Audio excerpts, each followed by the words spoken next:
इस वीडियो में हम आपको ये दिखाते हैं, अगर आपके फ्रिज नहीं चल रहा है तो कैसे आप अपने फ्रिज की प्रॉब्लम को चेक कर सकते हो। बहुत ही सिंपल, बिल्कुल आसान तरीका। तो इसके लिए हम फ्रिज की डोर को इस तरीके से खोलते हैं और यहाँ पर देखते हैं। अगर हमारे फ्रिज की लाइट जलता है तो अभी देखते हैं लाइट हमारा जल रहा है कि नहीं जल रहा।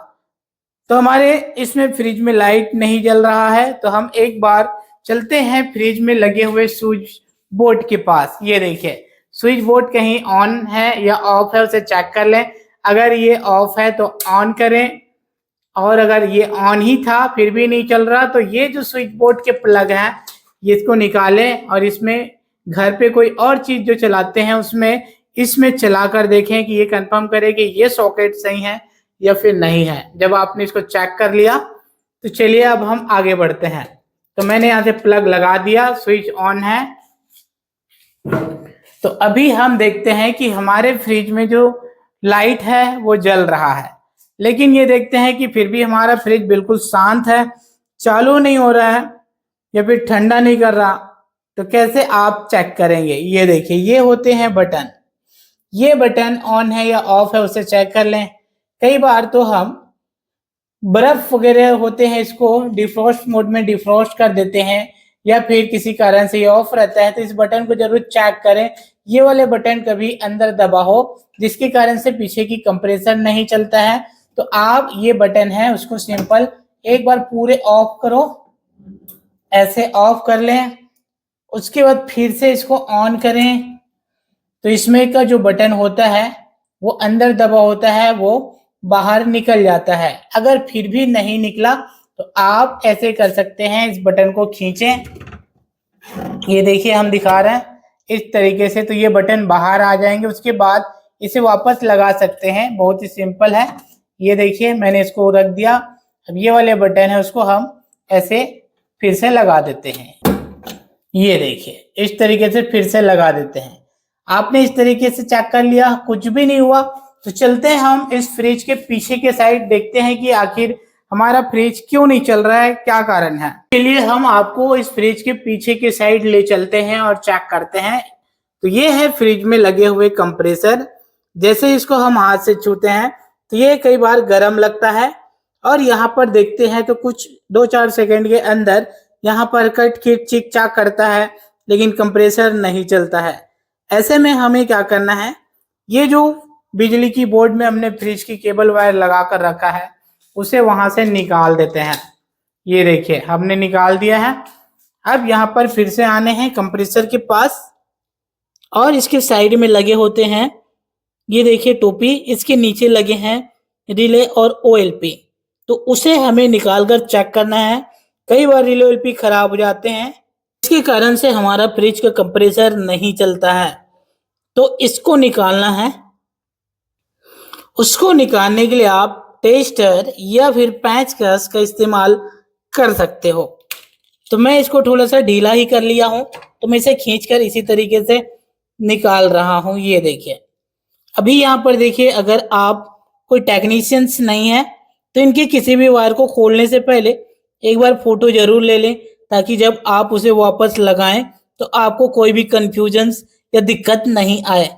तो देखिए हम फोटो खींचने के बाद इस तरीके से इसको निकालते हैं।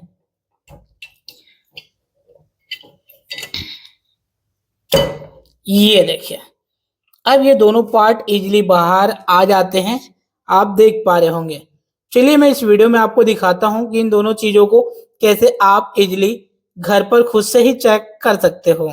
चलिए दिखाते हैं कि हम इन दोनों पार्ट को कैसे चेक कर सकते हैं। उसके लिए लिए हैं एक छोटे से वायर के टुकड़े, और ये है एक टेस्टर, और ये एक एक्सटेंशन बोर्ड। हम टेस्टर में सबसे पहले एक्सटेंशन बोर्ड में चेक करते हैं कि करंट किस साइड आ रहा है। ये देखिए तो हमने चेक किया, करंट हमारे एक्सटेंशन बोर्ड में इस साइड आ रहा है।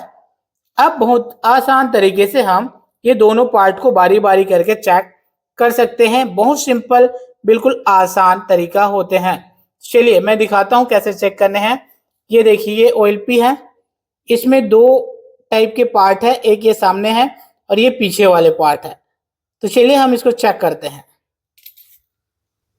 तो फिर यहाँ पर देखिए हम इसमें एक वायर को इस साइड इसी तरीके से जोड़ दिए हैं, इसके दूसरे वाले हिस्से को जिसमें करंट आ रहा था उसी वाले पॉइंट पे लगा दिए हैं, ताकि हम ये चेक कर सकेंगे कि ये एलपी हमारा ठीक है या फिर खराब है। तो हमें अब इसके इस वाले पार्ट में हमें चेक करना है। ये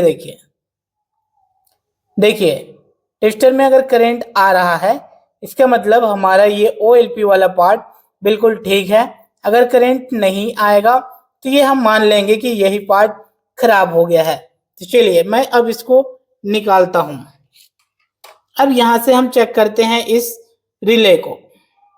रिले में होते हैं 2 होल, तो हमें इनके दोनों होल को बारी बारी चेक करना होगा। तो अभी आप इस रिले को देखिए, हम इसके एक होल में वायर को इसी तरीके से जोड़ दिए हैं। इस वायर को जहां पर करंट आ रहा है एक्सटेंशन बोर्ड में वहां पर हमने लगा दिया है। हमें टेस्टर में इसके इस पॉइंट को चेक करना होगा। ये देखिए, तो यहाँ पर देखिए कि करंट आ रहा है या नहीं, तो इसमें भी करंट आ रहा है। अगर नहीं आएगा तो ये रिले खराब है, ऐसे हम मान सकते हैं। इसी तरीके से हम इसके दूसरे वाले होल पर भी चेक करेंगे।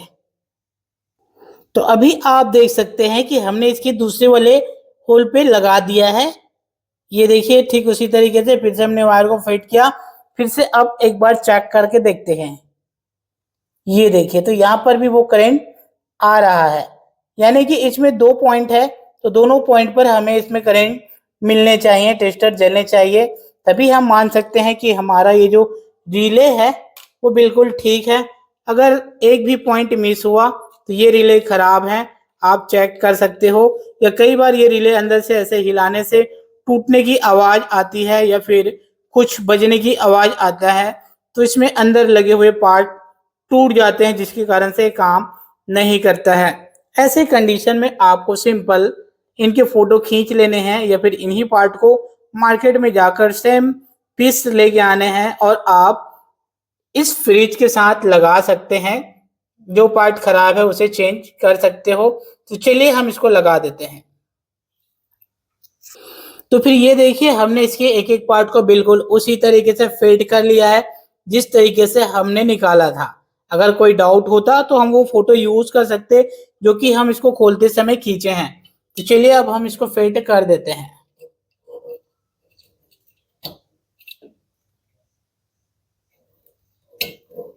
ये एक पार्ट लग चुका है और ये हमारा दूसरा वाला पार्ट भी लग गया। इसी तरीके से आप अगर आपके फ्रिज की रिले OLP खराब हो जाए तो चेक कर सकते हो और उसे चेंज कर सकते हो। सबसे ज्यादा अक्सर रिले OLP खराब होते हैं, कंप्रेसर के खराब होने का चांस बहुत कम होता है। ऐसे में अगर आप एक टेक्नीशियन नहीं है तो इजी अपने घर पर ही अपने फ्रिज की रिले OLP चेक करके चेंज कर सकते हो, जिससे आपके फ्रिज खुद से रिपेयर कर सकते हैं। इतना चेक करने के बाद भी अगर नहीं होता है तो एक बार जरूर टेक्नीशियंस को दिखा सकते हैं। इस वीडियो से जानकारी मिला हो तो वीडियो को लाइक शेयर करेंगे। फिर से मिलते हैं हम कोई नई वीडियो में आपके लिए नई जानकारी लेकर।